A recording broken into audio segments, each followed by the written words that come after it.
Sir आपने बहुत scientific बातें कर दी और मेरे तो आंखें खोल दी आपने। मैं तो कुछ मेरा तो डिफरेंट ही पर्सपेक्टिव था चीज़ों को लेके, और आपने कोई नया ही पर्सपेक्टिव दे दिया मेरे को। कलाम सर ने एक दिन आपको बोला था कि funny guy you are doing very well, मजाक मजाक में। तो ऐसा क्यों कहा था उन्होंने? नहीं, कलाम साहब फनी गाय तो वो हर चीज़ में बोलते थे। जब गुस्सा होते थे तो वो दूसरे तरीके से फनी गाय बोलते थे, तो वो बोले फनी गाय। हाँ। और जब वो खुश होते थे तो वो बोलते थे फनी गाय, है ना? जब मज़ाक करते थे तो भी थोड़ा वो फनी गाय खींच के बोलते थे फनी गाय, है ना? सो शुरू में मेरे को समझ में नहीं आता था शुरू-शुरू में कि ये फनी गाय मतलब मैं क्या बहुत फनी हूँ?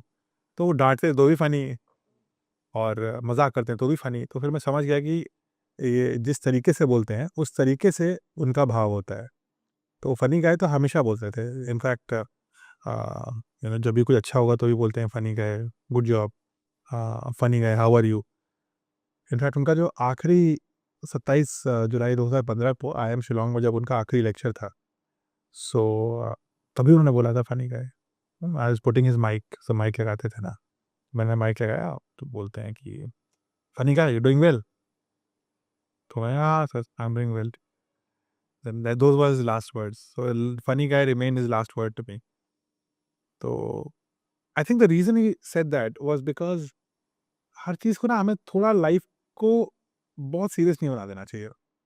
इवन अगर आप किसी को क्रिटिसाइज़ करते हैं, आप उसको ऐसे शब्दों में कर सकते हैं कि चोट ना पहुँचे, लेकिन बात पहुँच जाए। है ना? जब हम क्रिटिसाइज़ करते हैं, specially something we need to learn how to deal with juniors. You don't need to hurt someone to criticise them. तो शब्द ऐसे रखने चाहिए ना कि आदमी को बुरा ना लगे। अगर पब्लिक में स्पेशली अगर आप बोल दो तो और भी बुरा लग जाता है। So he was like funny guy करके वो अपना बात बोल देते थे। That I think is very important. Life में that element of keeping it light is also important. Even if you're doing difficult projects, you don't need to become um, stressed with your words. तो आपने मेरे को different perspective दे दिया ना। मैं बहुत tension लेता था, ये क्या नहीं हो रहा, वो क्यों नहीं हो रहा, ये कैसे करूँगा, वो कैसे करूँगा। तो आपने मेरे को तो इतनी ऐसी चीज़ बता दी आज कि मैं मेरी लाइफ को ऐसी मस्ती में गुजार दूंगा अब तो। नहीं, imagine कि to keep you alive, so many generations have worked, and not just इंसान जैसी generation. जीवन एक बहुत ही कठिन संघर्ष है। आपके जीवन की बात नहीं कर रहा हूँ मैं, बट जीवित जहाँ से शुरू हुआ होगा, वहाँ से बहुत कठिन संघर्ष होगा। हाँ। और बहुत मुश्किलात से आया होगा। पहली बार जब सेल बनी होगी, तो उसको देखना नहीं आता था। उसको लाइट से एलर्जी हुई होगी। वो सेल लाइट सेंसिटिव बन गई होगी। बहुत दर्द हुआ होगा उसको, उस सेल को। मर भी गई होगी, लाइट से मर जाती होगी। लेकिन एक सेल ऐसी होगी जो कहती है कि मैं सेंसिटिव बनी रहूँगी, लेकिन इस सेंसिटिविटी पे ही काम करूँगी। इस पेन को मैं गेन में कन्वर्ट करती हूँ, और इस लाइट की जो सेंसिटिविटी है, उससे मैं अपना डायरेक्शन लेने की कोशिश करती हूँ। और उस लाइट की सेंसिटिव सेल, जिसको बाकी सेल्स ने कहा होगा, अरे ये देखो ये तो एलर्जी वाली सेल है। वो सेल आँख उसने बना ली अपनी। इसी तरीके से आँख बनी होगी। हम तो पानी में रहते थे। फिर एवोल्यूशन जब आया तो कुछ मछलियाँ ऐसी बनी जो शार्क जैसी बन गई, जिनका रे फिन होता है, वो फास्ट स्विम करती हैं। कुछ होती है जो गोल्डफिश जैसी होती हैं, जिनका वो थोड़ा मस्कुलर से फिन्स होते हैं। उन्हीं में जो सबसे खराब मस्कुलर फिन होगी, उसको तो वो तो यूज़लेस फिश होगी। वो धरती पे आ गई होगी। फिर उसने धरती में साँस लेना कैसे सीख लिया? और फिर उस फिन से उसने लिम्ब्स बनाने शुरू कर दिए होंगे। तो at every stage for you to come here, there has been pain, there has been struggle, and in your every single cell you hold the history of you. So आपके brain, आपके एक-एक cell में वो सारी चीज़ें हैं जो आपकी इतिहास की पहली सेल से लेकर के आज तक आपको आपकी हिस्ट्री है। आपके ब्रेन के अंदर भी 3 ब्रेन है।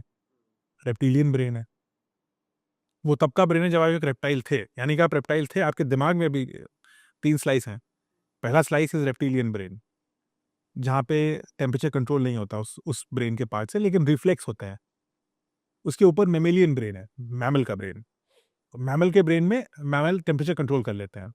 सो वो सारी चीज़ें मैमल के ब्रेन में आती हैं। और भी मैमल्स का विजुअल सेंस अच्छा होता है, एंड सो ऑन। और उसके ऊपर वो जो स्क्विशी अखरोट जैसा पोर्शन है, वो सेरेब्रल कॉर्टेक्स है, जो सिर्फ़ आपका है, वो ह्यूमन ब्रेन है। लेकिन आपके ब्रेन के अंदर भी लेयर्स हैं, वो सारी लेयर्स हैं जो आपके इतिहास में आप कभी थे। So you are every single human being is terrifically lucky to be alive.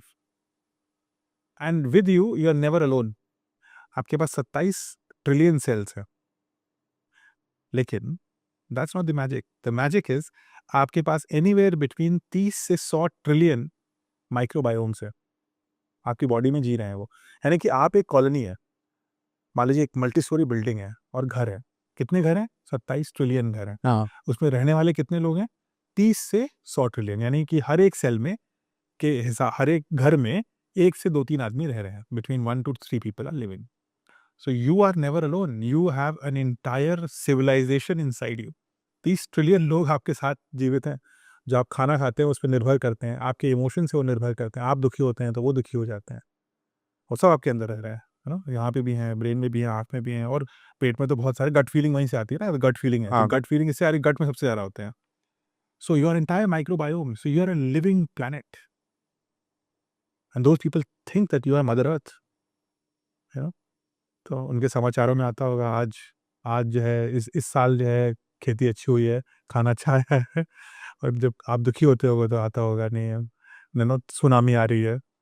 तो इसलिए one has to take care of your emotional health, and you should take care of, you should be joyous and happy with the idea of being alive, because I don't know whether we'll capture memory or not, but life as of now can be lived only once. एक last सवाल मेरा एक और आ रहा है बस। एक subconscious mind में लॉ ऑफ अट्रैक्शन की बात बहुत करते हैं कि हमारे सबकॉन्शियस माइंड में ऐसा चलता है, तो हम वो पा लेते हैं जो हमको चाहिए होता है। तो इसका भी एक पर्सपेक्टिव दे दीजिए आप। See, इसके दो एक्सप्लेनेशन है।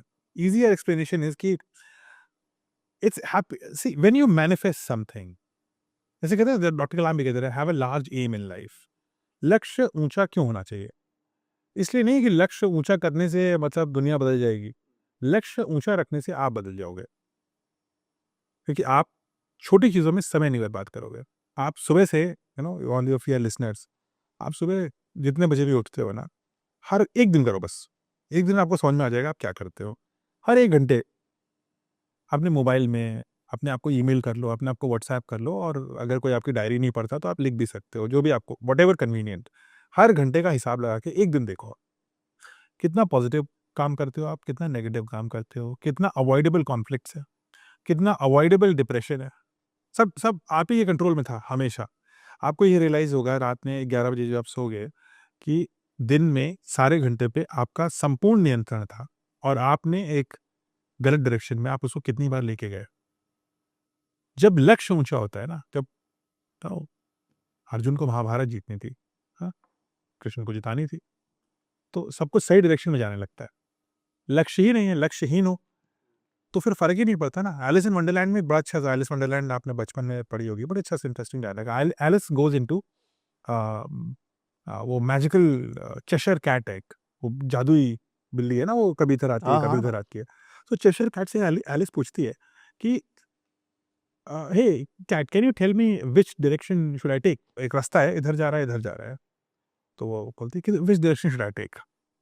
सो चेशर कैट थोड़ी पोएटिक है, तो वो बोलती है कि that depends on where you want to go. So Alice says well it doesn't matter, just tell me which way to take. I don't know where I want to go.